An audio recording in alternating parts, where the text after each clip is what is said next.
Good morning, नमस्कार। स्वागत है आपका हमारे चैनल जीएस स्टडी 94 में। और दोस्तों मैं यस तो दोस्तों ये जो एडिटोरियल और दैनिक जागरण का एडिटोरियल जिसे आप संपादकीय के नाम से जानते हैं, तो दोस्तों आज चलते हैं आगे। और इससे पहले जो वीडियो अपलोड हुआ था वो जनसत्ता का राष्ट्रीय संस्करण का संपादकीय था, जिसे आप देख सकते हैं किस प्रकार से हमारे भारत जैसे देश को अस्थिर और मतलब तमाम तरह के अटैक करवाने के लिए किस प्रकार से तमाम तरह के जो ऑर्गेनाइजेशन वो मिल चुकी हैं। और जनसत्ता के एडिटोरियल में हमने वहाँ पर जिक्र किया है चीज़ों का। और जो हथिनी थी जिसका निर्मम तरीके से कुछ कह सकते हैं अराजकतावादियों के द्वारा जो मौत के घाट उतार दिया गया है, उस चीज़ के बारे में थोड़ा सा हम डिस्कस किए हैं वहाँ पे। तो चलते हैं अब दोस्तों आगे। यहाँ पे लिखा पर्यावरण को खतरे में डालते विकसित देश।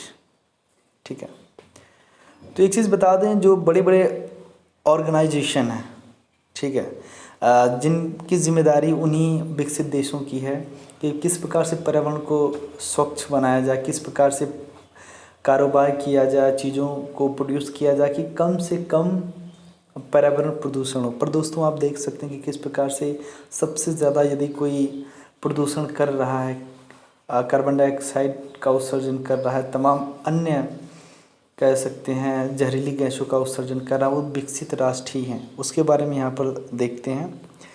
तो इसे लिखा दोस्तों विनय जायसवाल जी ने। चलते हैं आगे।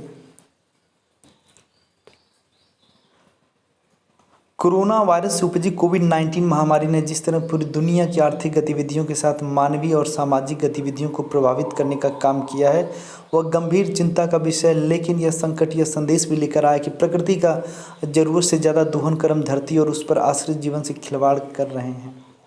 तो दोस्तों देख सकते हैं कि किस प्रकार से एक तरह से लोगों को तक सीख गई है कि यदि आप पर्यावरण को इसी प्रकार से नुकसान देते रहेंगे तो आने वाले समय में इससे भी भयानक, अभी तो कोविड-19 है ना, इससे भी भयानक कई गुना खतरनाक बीमारियां आएंगी। इसलिए आपकी भलाई इसी में कि पर्यावरण के साथ सामंजस्य बनाकर आप अपना जीवन निर्वाह करें। उतना ही चीज़ों का जैसे उतनी संसाधन अपने पास रखें, प्राकृतिक संसाधनों की जितनी आवश्यकता है। आप देख सकते हैं कुछ लोगों के पास मतलब रहने के लिए घर नहीं है, कुछ लोगों के पास 10-20 घर हैं। तो यही चीज़ें जो असमानताएँ हैं, किसी के पास एक गाड़ी नहीं, किसी का 20 गाड़ियाँ पड़ी हुई हैं। तो ये सब चीज़ें क्या है, कुछ दिन के लॉकडाउन ने सिखा दिया कि हमें अपनी अनियंत्रित इच्छाओं पर लगाम लगानी होगी, क्योंकि तभी हम साफ आकाश, शुद्ध हवा, स्वच्छ जल, घने और हरे भरे जंगल और जीव जंतुओं की दुनिया के बीच रह पाएंगे। अगर ये नहीं बच पाए तो हमारा जीवन भी नामुमकिन होगा। हम पर्यावरण संरक्षण और जलवायु परिवर्तन के नाम पर सालों से जो लड़ाई लड़ रहे हैं वह कागज़ों में रह जाएगी। इस लड़ाई को एक सफलता तब मिली थी जब 2015 में संयुक्त राष्ट्र जलवायु परिवर्तन फ्रेमवर्क के तहत पेरिस जलवायु परिवर्तन समझौते पर 195 देशों ने हस्ताक्षर किए थे। इसके तहत वैश्विक तापमान में बढ़ोतरी को जो 2 डिग्री सेल्सियस तक नीचे लाने और ग्रीन हाउस गैसों के उत्सर्जन को कम करने के लिए सहमति बनी थी। इसके साथ ही 2030 तक कार्बन उत्सर्जन में भारी कटौती करने पर सहमति बनी थी। इस संधि के तहत विकसित देशों की ओर से विकासशील देशों की मदद के लिए $100 अरब देने की बात हुई थी, लेकिन इस फंड में अभी नाम मात्र का पैसा जमा हुआ है।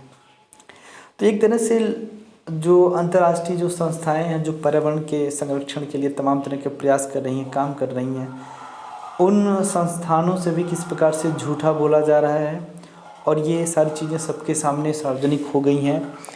ठीक है, तो अब आवश्यकता है दोस्तों चीज़ों को समझने की। यदि कोई भी राष्ट्र इस प्रकार की कंस्पिरेसी करता है, गलत डेटा जो है कि प्रोवाइड कर रहा है अंतर्राष्ट्रीय संस्थाओं को या फिर देशों को, तो उसके खिलाफ कार्रवाई होनी चाहिए, क्योंकि गलती एक देश कर रहा है और उसका परिणाम सारे देश भुगत रहे हैं। आप देख सकते हैं कोविड-19 को भी लेकर इसी तरह की समस्या हुई है। एक देश की लापरवाही के चलते या फिर किसी भी देश में किसी समाज के कुछ कम्युनिटी के लोगों के द्वारा जो लापरवाही बरती गई है, उसके बाद किन किन देशों को, किन किन राज्यों को पीड़ा उठानी पड़ी है, कितनी मौतें आपकी नज़रों के सामने हुई हैं, आप उस चीज़ की घटनाओं को देख सकते हैं। अब ये है पेरिस समझौते में 2030 तक कार्बन उत्सर्जन को 56 गीगा टन तक काम करने की बात है। अगर कार्बन उत्सर्जन में कोई कटौती न की जाए तो 2030 तक उत्सर्जन की मात्रा करीब 70 गीगाटन तक हो जाएगी। मोरक्को में 2016 में हुए जलवायु परिवर्तन सम्मेलन में निर्णय लिया गया था कि पेरिस समझौते को लागू करने के लिए नियमावली बना ली जाएगी और इसमें पारदर्शिता बरती जाएगी। लेकिन दुनिया के बड़े देशों के स्वार्थ के चलते वैश्विक पर्यावरण की सुरक्षा की लड़ाई लक्ष्य से बहुत पीछे चल रही है। कोरोना संकट के बीच जलवायु परिवर्तन और बड़ा मुद्दा बनकर उभरा है। इस संकट काल में वायु और जल प्रदूषण में वो सुधार देखने को मिला जो पिछले कई दशकों में करोड़ों के प्रोजेक्ट के जरिए भी हासिल नहीं किया जा सका। तो आप एक चीज़ आप सोचिए और उस पर विचार विमर्श करिए। पिछले 20 साल से गंगा जी को साफ किया जा रहा था, तमाम तरह के पॉल्यूशंस नदियों में आ गए थे। शहरों में जिस प्रकार से सांद्रता बढ़ गया था पॉल्यूशन का, देख रहे होंगे। और दिल्ली में तो दोस्तों जैसे ही शाम होती थी, शाम क्या दिन में दोस्तों, कुछ ऊपर अगर जब कोई देखता तो कुछ चीज़ें दिखाई नहीं देती थी। पर आप देख सकते हैं किस प्रकार से आज आप अपने छत से, बालकनी से स्वच्छ तारों को देख सकते हैं, या फिर कुछ ऐसे जगहों से भी आप तमाम तरह के पर्वतों पहाड़ों को देख सकते हैं जहाँ पर मुमकिन था पिछले 20 साल से कुछ भी नहीं दिखाई देता था। तो प्रकृति अपने आप को साफ कर सकती है। बस आप जो है, आपको किसी प्रकार की कुछ भी मतलब फंड जो है, वित्त जो है लगाने की आवश्यकता नहीं है। मात्र प्रकृति ये कहती है कि आप हमसे सामंजस्य बनाएं, आप हमारे साथ खिलवाड़ न करें, हमारे संसाधनों का उतना ही प्रयोग करें जितना आपको ज़रूरत है। जिस तरह से लोग तेल और अन्य बहुमूल्य कीमती संसाधनों को पृथ्वी के गर्भ से निकाल रहे हैं, उसे खोखला बना रहे हैं, यही कारण भूकंप आ रहा है, तमाम तरह की बीमारियां आ रही हैं, ज्वालामुखियां आ रही हैं, तूफान आ रहे हैं, यही कारण है दोस्तों। सबसे बड़ा असर ग्रीन हाउस गैसों की परत के कम होने के रूप में देखा गया, जो ग्लोबल वार्मिंग का सबसे बड़ा कारण है। ग्रीन हाउस गैस में सबसे खतरनाक है कार्बन डाइऑक्साइड।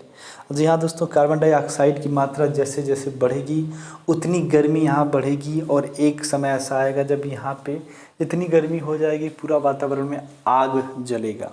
उसके बाद यहाँ पे जीवन सर्वाइव करना ना के बराबर होगा। ये कुल ग्रीन हाउस गैसों के उत्सर्जन के 3/4 के करीब हैं। इसके अलावा कुल उत्सर्जन का 14% हिस्सा मीथेन, 8% नाइट्रस ऑक्साइड और 1% फ्लोरिनेटेड गैसों के रूप में है। उद्योगों, खेती और नगरों के विकास के लिए जंगलों की कटाई ने इस समस्या को और बढ़ाया है। आपको पता है लोग कंपनी और अपने राज्यों को, अपने देशों को विकसित करने के लिए किस प्रकार से हरे भरे जंगलों को बलि चढ़ा दिया, काट के एक तरफ कर दिया। और उन्होंने तमाम तरह के गाइडलाइंस निकाला कि जब हम कहीं भी कॉमर्शियल प्रोजेक्ट विकसित करेंगे तो उसके अगल बगल या फिर जिन क्षेत्रों में आवश्यकता है वहाँ पे पेड़ पौधे लगाएंगे। पर आप गिनती की एक पेड़ नहीं दिखा सकते हैं। पेड़ के नाम पे झाड़ियाँ उगाई जा रही हैं राज्य सरकारों के द्वारा, हाईवे पे आप देख सकते हैं। पर मैं एक चीज़ बता सकता हूँ, जब आप मुंबई जैसे राज्य में, महाराष्ट्र जैसे मुंबई शहर में जाएंगे तो वहाँ पे देख सकते हैं कितनी प्राथमिकताएं दी जाती हैं पर्यावरण को लेकर। सही मैं बता रहा हूँ एक चीज़, यदि आप पेड़ों की बात करते हैं उन्हें लगाने के लिए ना, तो हर 10 से 15 कदम पे आपको पीपल का पेड़ दिखेगा, जो पर्यावरण का सबसे अच्छा दोस्त होता है। उसका असर मान के चलिए 100-200 पेड़ों के बराबर होता है यदि आप उसे लगाते हैं। हर 10 कदम पे आपको पीपल का पेड़ लगेगा। तो ये मैं तहे दिल से धन्यवाद देना चाहता हूँ। मैं ये नहीं कह रहा हूँ कोई पार्शलिटी नहीं, ये सारा 2 महीने अभी ढंग से तो 5 महीना भी नहीं हुआ है वहाँ उद्धव ठाकरे को। ये जो भी इससे पहले की सरकारें रही होंगी उनकी वजह से ये सारी चीज़ें संभव हो पाई हैं। तो हर राज्य सरकारों के सीएम को ये चीज़ें करनी पड़ेगी और करनी चाहिए। पेड़ पौधे सूखते थे वह अब वातावरण में घुल रही हैं। जो हानिकारक दोस्तों गैसें हैं ना, उनका भक्षण, उनका पोषण के रूप में ये पेड़ पौधे ग्रहण करते थे। यदि पेड़ ही नहीं रहेगा तो ये समस्याएं तो बढ़ेंगी ना। एक आकलन के अनुसार 1750 की औद्योगिक क्रांति के बाद कार्बन डाइऑक्साइड का स्तर 30% से अधिक बढ़ा है। मीथेन का स्तर 140% से अधिक बढ़ा है। अन्य ग्रीन हाउस गैसों का भी उत्सर्जन बढ़ रहा है। ये गैसें उस ओजोन परत को नुकसान पहुंचा रही है जिसका काम धरती को नुकसानदायक किरणों से बचाना है। ओजोन परत में क्षरण से हानिकारक अल्ट्रावायलेट सूरज की किरणें जीवमंडल में प्रवेश कर जाती हैं और ग्रीन हाउस गैसों द्वारा उसे सोख लिया जाता है, जिससे अंततः ग्लोबल वार्मिंग में बढ़ोतरी होती है। जलवायु परिवर्तन को लेकर दुनिया को गंभीर होना ही होगा, क्योंकि ऐसे तथ्य सामने आ रहे हैं कि बीमारियों का आगमन प्रकृति और मानव के बीच संतुलन बिगड़ने का भी नतीजा है। विडंबना यह है कि अमेरिका क्योटो प्रोटोकॉल के तहत किए गए वादों को झुठला चुका है और अब पेरिस समझौते से भी लगभग अलग हो गया है। चीन ने 2030 तक अपना कार्बन उत्सर्जन 2005 के प्रति यूनिट जीडीपी उत्सर्जन के मुकाबले 60 से 65% कम करने का वादा किया है। भारत ने भी इसी समय अवधि के दौरान अपने उत्सर्जन में 30 से 35% कटौती करने की बात कही है, जबकि भारत की जीडीपी अमेरिका और चीन से काफ़ी कम है। अमेरिका का आरोप है कि पेरिस समझौते के जरिए चीन और भारत को लाभ पहुंचाने की कोशिश की जा रही है और इसका जलवायु परिवर्तन से कोई संबंध नहीं है। अमेरिका ने अभी दावा किया कि पेरिस समझौते के पालन से अमेरिकी जीडीपी कम हो जाएगी। दुनिया के पहले 4 सबसे बड़े कार्बन उत्सर्जक देशों में क्रमशः चीन, अमेरिका, भारत और रूस की गिनती की जाती है। जितना कार्बन उत्सर्जन चीन अकेले करता है उतना अमेरिका, भारत और रूस मिलकर करते हैं। सोचिए, चाइना जैसा देश पूरी दुनिया की नज़रों में किस प्रकार से धूल झोंक रहा, वो भी सबके सामने। और लोग कहते हैं कि चाइना के खिलाफ ये प्रतिबंध लगाया जाएगा, वो लगाया जाएगा। अरे भैया, इससे पहले भी तो कौन सा रूल रेगुलेशंस मानता है जो कोरोना को लेकर माना जाएगा। क्योंकि मेरे कुछ मित्र थे, उन्होंने कहा कि जिस तरह से कोविड-19 की वजह से WHO और चाइना जैसे देश ने दुनिया के सामने गलत आंकड़े पेश किए, लोगों को गुमराह किया, हो सकता है कि कई देश मिलकर इसके ऊपर तमाम तरह के प्रतिबंध लगा दें। भैया, कहने और करने में बहुत बड़ा अंतर है। यदि आप करें तो कहें तो समझ में आता है। चूँकि अमेरिका भारत का करीबी 3 गुना और चीन का करीबी आधा कार्बन उत्सर्जन करता है, इसलिए अमेरिका का चीन के प्रति कड़े रुख का मतलब तो समझा जा सकता है, लेकिन भारत और रूस के प्रति उसकी तिरछी निगाह आश्चर्य में डालती है।